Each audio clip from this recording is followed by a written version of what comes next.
Ok, aquí tenemos tu trabajo para esta semana de inglés. Here we have your work for this week in English. Yesterday, you were supposed to read Common Lit. So primero vamos a hacer Common Lit. Y luego tienes bingo y parts of speech. No tienen que hacer esta semana News Ella. Okay, so primero vamos a hacer Common Lit.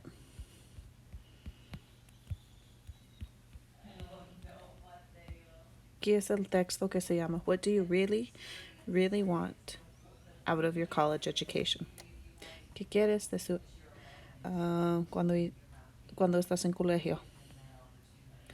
So it says, what do you want out of your college education? In this informational text, Richard Gunderman discusses what a college education can provide students and how it can contribute to their overall happiness. As you read, take notes of what makes college worthwhile. The value of a college education has received a great deal of attention lately. There is little doubt that going to college offers a substantial economic payoff. So si vas al colegio, vas a tener más éxito de dinero en su futuro. On average, college graduates earn quite a bit more money than those without a diploma, and their level of unemployment is only about half as high. U.S. Census studies suggest that a college degree nearly doubles lifetime earnings. But there are problems with assessing worth of college education strictly in terms of employment and earnings. We need to remember that having a job is not the only thing that makes life worth living. So tener un trabajo, una carrera, no es el único cosa en su vida. Likewise, it cannot be the only parameter by which we evaluate the worth of a college education. Consider the case of a young woman I know who, after graduating from a top business school, went to work for a large Wall Street investment bank, helping to structure multi-billion-dollar financial transactions. But the lights of many economically oriented analysis, this young woman is a resounding educational success.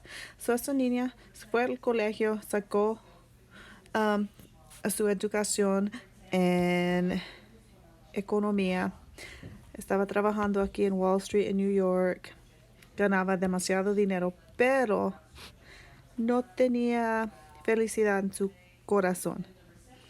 Every day her work presented her with business problems that required her to think critically, solve problems, complex problems, and speak and write effectively, and she excelled in all these. She was receiving top-notch evaluations. Her annual salary and bonuses were growing. She was in line for promotions, and her mentors told her that she would rise quickly in the company. Yet she noticed something important was missing. Something that had nothing to do with economics or the economic criteria of her success. Her business education had prepared her to succeed, but not to do work that was meaningful and fulfilling. She noticed that the people she worked with were miserable. Trabajó con personas que no eran felices, eran tristes, horrible. They had expensive taste in clothes and cars, but they hated their jobs. They were making lots of money, but they found no real fulfillment in the work they were doing. In many respects, they were the pictures of success, but inside they felt hollow, and they longed to do work that really meant something. When she challenged her colleagues about this, they would say, "Of course I hate my job. Everyone around here does, but this is what you have to do to get ahead. What do you expect me to do? Quit and go to medical school? Sure, I wish my work had more meaning, but the money is simply too good and I can't afford to quit." But that's what she did. So dejó su trabajo, fue para atrás para la escuela para estudiar para ser una doctora. She quit her job and went back to school and taking pre-medical courses. Then she went to medical school and completed a medical residency. All in all, this career change cost her dearly, more than 10 years of her life and literally millions of dollars in additional educational costs and lost income. But despite the sacrifice, she gained something. So sacrificio. Pero ganó su felicidad. She won her happiness. Now she is happy. She has a job that actually means something to her, where she feels that she is truly making a difference in the lives of other people. The patients that she cares for every day. Economically, the last decade of her life has been ruinous loss, but humanly it has paid off handsomely. This story illustrates the important lessons about the true worth of a college education. Foremost among this is the realization that the purpose of college is not merely to prepare for a job, or career. It is not even to develop requisite skills to compete successfully in an increasingly unforgiving and rapid changing global market. And let me be clear, I know that many students graduate with crushing debt.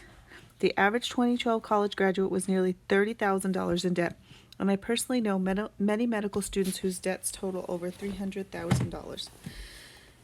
No student can afford to ignore the cost of education, and parents send their child off to college hoping that they will emerge unemployed, or worse yet, unemployable. Statistics concerning job and graduate and professional school placement rates really do matter, and so do statistics concerning salaries and continuing employment and lifetime earnings.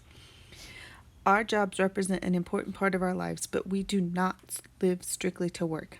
We eagerly pursue many activities in life in spite of the fact that no one pays us to do them: getting and staying married, raising children, enjoying the company of friends, reading books, traveling, gardening, cooking, playing sports, and so on. And at its best, education does not merely provide career and training and job placement. It also helps us to find our path in life. By challenging us to examine ourselves, the world around us, and our vision of the lives and world we hope to build. At its best, education doesn't just prepare us for life, it helps us discover what it means to live and to develop habits that make life truly worth living. To put the matter straightforwardly as possible, worth cannot be fully assessed in purely economic terms. While we calculate the value of a college education in dollars, doing so omits more than it captures. We are not merely wage earners and wealth creators. We are also citizens and human beings whose education can pay off in far more important and enduringly meaningful way. So su educación es más estudiar para tener una carrera, es para ayudarte a buscar dónde vas a ir en su vida y cómo vas a llegar ahí.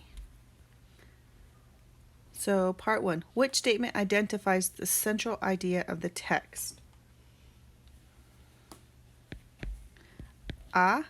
It's well worth the high cost of an education if you find work that makes you happy and helps others in the process. Or D. The money you spend on a degree and what it earns you are important to consider, but college also helps students find ways to live meaningful lives. Y mira aquí, esa oración para ayudarte. A. 2. Which detail from the text best supports the answer to part A? C. We eagerly pursue many activities in life in spite of the fact that no one pays us to do them. Or D. At its best, education does not merely provide career training and job placement. It also helps us find our path in life. 3.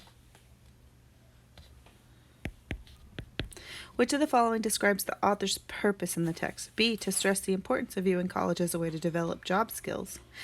Or C. To discourage students from pursuing careers in business as people are genuinely dissatisfied with their lives. 4. How does the author's discussion of the woman who quit her job and went back to school contribute to the text? A. It provides an example of someone who used her education to prepare for a job that she felt was meaningful to her. Or it emphasizes the financial sacrifice that must be made in order to do meaningful work. So what connection does the author draw between happiness and education? So,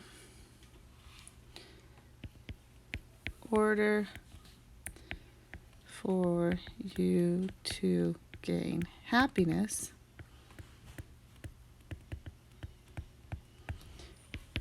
you have to use education as a guide. Okay.